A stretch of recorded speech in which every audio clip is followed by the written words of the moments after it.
Welcome back for another deep dive. Today we're going to be tackling a pretty weighty topic, one that you've made it clear is on your mind. Yeah. The state of men and masculinity in the modern world. You've sent in a whole bunch of sources, and a lot of them, Richard Reeves' name keeps popping up. He's a prominent voice right now. Yeah, definitely a key voice for you. Yeah. And we even spotted some classic R.W. Connell in the mix. Oh, excellent. A foundational thinker. Yeah, so clearly this is something you're really interested in, the challenges boys and men are facing these days. And, reading through these sources, there's a pretty somber tone to a lot of this. Yeah. There is a sense of unease, I'd say. Yeah. Also a sense of crisis. Almost crisis. Like there's a lot of thinkers out there who are worried Yeah. about the future of manhood. Absolutely. So our big question today is, what happens when those traditional paths to manhood, they just don't seem to fit anymore? When those models we've relied on for so long start to crumble. Exactly. Right. And it feels like Reeves is really diving into the nitty-gritty of what's happening to men and boys, particularly in the West. Yeah. He's focused on the here and now, the day-to-day realities. Yeah. And what struck me was his analysis of the economic landscape and how that's, it's shaking things up. It's a huge part of the equation, for sure. Yeah. I mean, Reeves points out that more and more women are outpacing men in education Right. and in earning power. And that directly challenges that whole traditional breadwinner role, Right. which for generations, I mean, that was practically synonymous with being a man. You're the provider. That's how you prove, You bring home the bacon. that you're a man, you provide. Exactly. And now that's being challenged. I mean, and that's got to create a lot of anxiety, right? It does. I mean, imagine, feeling like the very definition of manhood is kind of being chipped away. It's shifting under your feet. Yeah, exactly. And Reeves, he doesn't just, speculate about this. He's got the hard data to back it up. Well, yeah, he's an economist. He likes data. Right, exactly. So we're seeing things like declining male labor force participation, rising unemployment among men, and this surge in mental health struggles Right. and substance abuse. I mean, he paints a pretty stark picture, actually, of men who are feeling lost, adrift. Yeah, it's that image that he uses, young men withdrawing into the enclave of idleness and pornography and video games. Yeah, it's provocative. Yeah, it's stark. But it does seem to capture a certain feeling out there. What do you think about that, listener? Does that resonate with you at all? It's a powerful imagery. I think he's trying to get at a certain kind of disillusionment, Yeah, I think so. a sense of, what's the point? Right. And I think this is where it's helpful to bring in R.W. Connell's work to give us some broader context. Oh, absolutely. Connell's essential for understanding this. Yeah, because he reminds us that masculinity, it's not this monolithic, unchanging thing. It's fluid. Right. It's not just one thing. Yeah, it changes across cultures and time periods. It's Yeah. not just about Exactly. There are multiple masculinities. an N up and be tough. Right, exactly. And that's where his idea of masculinity vortices becomes so relevant. He's saying that certain environments, certain activities, they can shape and reinforce particular types of masculinity. Right. And so you can see this with like how Connell studied, the Iron Man competition. Right, yeah. And how that cultivates a very specific kind of masculinity, Right, based on endurance, right. Pushing your physical limit pushing limits. to the extreme. Yeah. Yeah. It's almost like hypermasculinity in that case. Yeah. Almost a hypermasculinity. But we can apply that same thinking to other areas of life too, right? For sure. Like, think about the traditional workplace, especially those male-dominated industries that Reeves says are declining. Those have historically been really powerful masculinity vortices, haven't they? Shaping a certain kind of man. Yeah, for sure. So what happens when those spaces shrink or disappear? Yeah, I mean, it's almost like some men are losing their bearings, Right. Their sense of purpose. their sense of purpose. Yeah. Like the old maps to manhood just aren't leading them where they need to go anymore. Exactly. And I think that's where we see this sense of crisis emerging, It's not just about economics, it's about identity. Yeah. Who am I? What does it even mean to be a man in this world? So we've got these two powerful forces at play here. Yeah. We've got this changing economic reality that Reeves is highlighting, and then this shifting landscape of masculinity that Connell helps us understand. Absolutely. And they're intertwined. They're feeding off each other. Yeah, definitely intertwined. Yeah. So listener, are you starting to see how these pieces fit together? It's a complex picture. Yeah, it's a complex picture. Yeah. But I think we're starting to get a handle on it.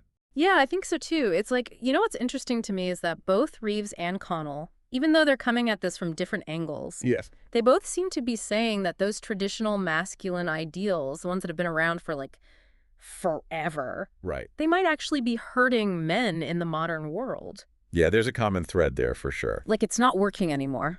Right. Reeves talks about, stoicism Mm-hmm. and that reluctance to show vulnerability. The classic strong, silent type. Yeah, the classic manly man characteristics. Yeah. But he argues that that can lead to men bottling up their emotions and not seeking help when they need it. Right, because showing weakness is not, Not manly. not manly, right?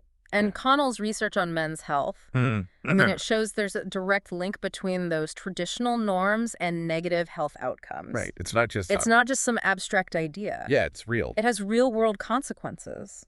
He gives that example, of the miners who see wearing safety gear as a sign of weakness. Oh, yeah. They're literally risking their lives to uphold a certain idea of what it means to be a man. It's a powerful image, isn't it? It is. It's really sobering. It's like these traditional masculine norms are becoming a trap instead of a path to success. Right. And Reeves is pretty blunt about it. Yeah. He says men need to break free from these outdated ideas. Mm-hmm. He even goes so far as to say that men should embrace traits that are traditionally considered feminine. Right, like what? Like empathy, Okay. emotional intelligence, Mm-hmm. a willingness to be vulnerable. To be open, yeah. Yeah, to be Let's talk about their feelings. And he argues that these qualities are not only good for men's well-being, but they're also essential for navigating, the modern world. Right. Relationships, workplaces. Exactly. Relationships, workplaces, all of that. Yeah. I thought it was interesting that he specifically pointed to those heal professions. Yeah, so that's health, education, administration, and literacy.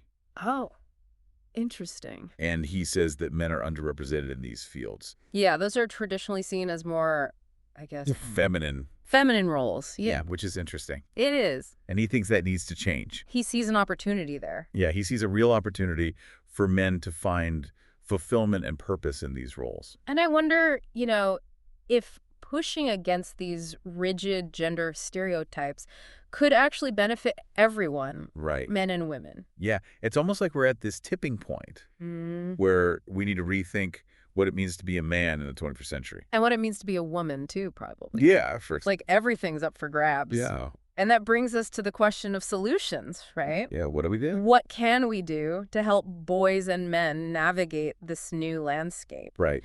Reeves has some ideas. He does. He's got some concrete ideas. Lay that on me. So he's a big advocate for red-shirting boys. Red-shirting, okay. Which means delaying their entry into kindergarten by a year Interesting. to account for those developmental differences we were talking about earlier. Yeah. And then he also calls for more technical schools and apprenticeships Okay. to provide alternative pathways for boys who might not thrive in traditional academic settings. That makes sense. Yeah.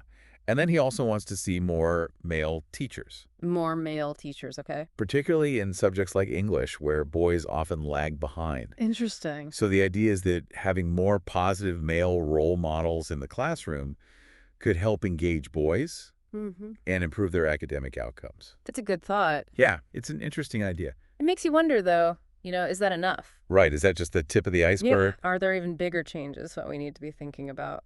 That's a great question, and I'm sure our listeners thinking about that too. Yeah. We've covered a lot of ground today, We have. but it's clear that this conversation about men and masculinity is far from over.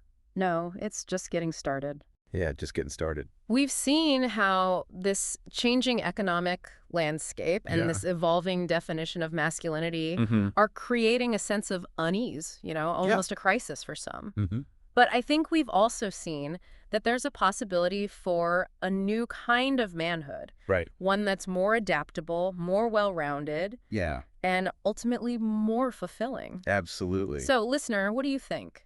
Yeah, what resonates with you? What questions does this raise for you? We're going to wrap things up in just a moment, but take a minute to reflect on what we've talked about and how it connects to your own experiences. Yeah, your own observations. We'd love to hear your thoughts. I feel like we've only just, scratched the surface here. Oh, yeah. It's a big topic. It's huge. It really is. And it's clear from the sources you've sent that this is something you're really wrestling with. Yeah, a lot to unpack. Yeah, these big questions about masculinity and what it even means to be a man today. It's a tough time to be a man, some would say.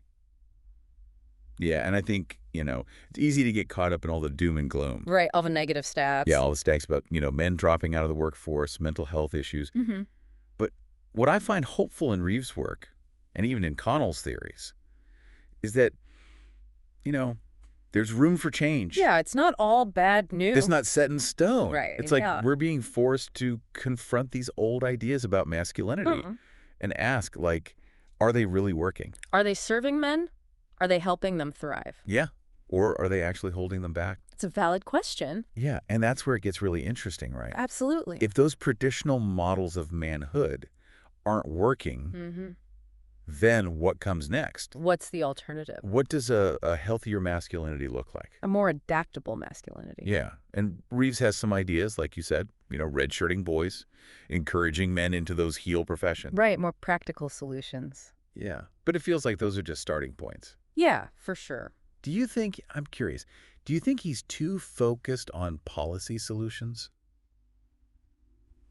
It's a good question. Is that the right level to be tackling this, or is it... Because we're talking about culture here. Yeah. Yeah. We're talking about deep-seated beliefs. Deep-seated beliefs. About what it means to be a man.